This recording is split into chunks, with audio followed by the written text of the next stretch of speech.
नमस्ते दोस्तों। उम्मीद करते हैं आप सभी स्वस्थ होंगे और संपन्न होंगे। दोस्तों, आज मैं आपके बीच एक नई रचना के साथ उपस्थित हुआ हूँ। उस पुस्तक का नाम है टिटहरी का बच्चा। आप देख सकते हैं इस पुस्तक को, और इस पुस्तक में कुछ अनसुनी कहानियों का संग्रह है जिसे आपके साथ मैं साझा करना चाहता था। और इस पुस्तक में जो चित्र हैं वह भार्गव कुलकर्णी जी द्वारा बनाए गए हैं। इस पुस्तक को जब आप देखेंगे तो इसके अंदर चित्रों का काफ़ी वृहद रूप देखने को मिलता है और काफ़ी सुंदर चित्रों का संकलन इसमें मिलेगा। तो इसमें जो भी कहानियाँ हैं वह अधिकांशतः अनसुनी है, ज़्यादा लोग उससे परिचित नहीं हो पाए हैं। और यह पुस्तक जुगनू प्रकाशन द्वारा प्रकाशित है, तक्षशिला एजुकेशन सोसाइटी की इकाई के माध्यम से। तो आज मैं इस पुस्तक के आमुख पर आपसे बात करूंगा, जो इसकी भूमिका है उस पर। तो आइए इस भूमिका को पढ़ते हैं। ये अनसुनी कहानियाँ हैं, सुन सकते थे मगर नहीं सुनी। ऐसी इनके लेखक भी अनसुने हैं, अनदेखे। कोई पन्नी बीनता है, कोई जंगल में अचार, महुए। इनमें से किसी का घर उनकी मदद के बिना नहीं चल सकता। कोई उनसे लिजलिजे दया भाव की केचुली उतार कर ही मिल सकता है, बराबरी से।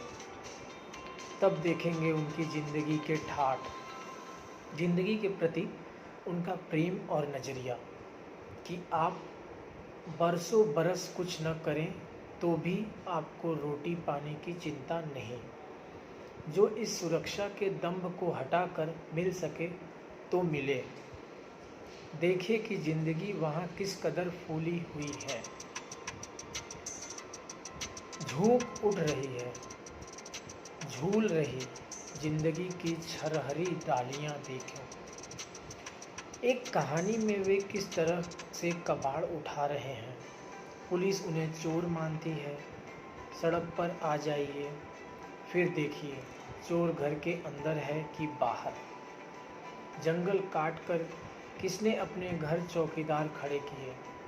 वह पेड़ दरवाज़ा होकर उनसे कभी न खुल सका, जो कभी अचार, चिरौंजी, शहद, फूल, बीज, छाँव, गोंद के लिए उनसे 12 महीने खुला रहता था।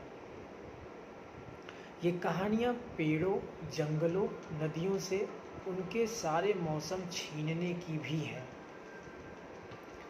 इनमें बांसों के फूलों के बयान हैं, साहूकार हैं, सरकार है, छीना झपटी है, पर इनमें एक भी जगह शिकायत नहीं है। इस मादे के बारे में कोई क्या लिखे। भरी बारिश छत खुली है, चूल्हा जल सकने के लायक सूखी जगह नहीं बची है। पिता को दिखता नहीं है, पर पिता शांत बने रहते हैं। ये बात लेखक समझता है। यह सपना देखता है कि एक दिन बाग के लिए एक ठीक घर बनाएगा। एक कहानी में एक अमीर के घर के सामने एक कबूतर मरा पड़ा है। वह इन बच्चों से उसे उठाकर ले जाने को कहता है। लेखक अपने दोस्तों के साथ उसे उठा लाते हैं, उसके लिए चबूतरा बनाते हैं। उन्हें बार बार कबूतर याद आता है। वे बार बार चबूतरे पर फूल रखते हैं। ये कहानी किसकी मृत्यु के बारे में है। ये कहानीकार जंगल में जब अचार बीन रहे होते हैं तो बंदे की आवाज़ से शेर का पता पाते हैं। जब कबाड़ और पन्नियाँ बीन रहे होते हैं तो सायरन की आवाज़ से पुलिस का पता पाते हैं। फ़र्क इतना भर है कि बाघ जानता है कि जंगल सिर्फ उसका नहीं है।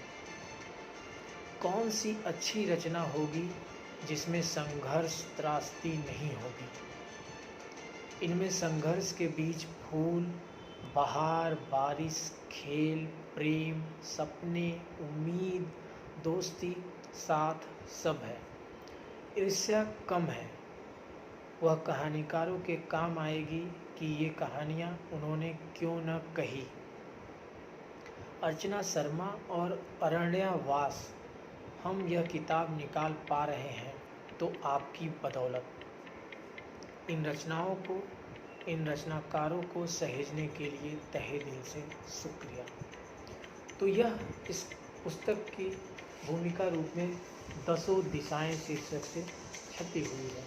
और आपको बताना चाहेंगे इस पुस्तक में काफ़ी संवेदनशील और अनसुनी कहानियों का संग्रह समाहित है। इस अंक में हम केवल आपसे इस पुस्तक के बारे में, इसके चित्रों के बारे में और इसके मूल भूमिका के विषय पर बात करने के लिए जुड़े थे। अगर आपको यह पुस्तक पढ़नी हो तो आप इस पुस्तक को भी मंगा सकते हैं। तो आपको वीडियो पसंद आया हो तो आप लाइक कर सकते हैं, अपने दोस्तों के साथ शेयर कर सकते हैं और हमारे चैनल को सब्सक्राइब कर सकते हैं। तब तक के लिए धन्यवाद दोस्तों, मिलते हैं अगले अंक में।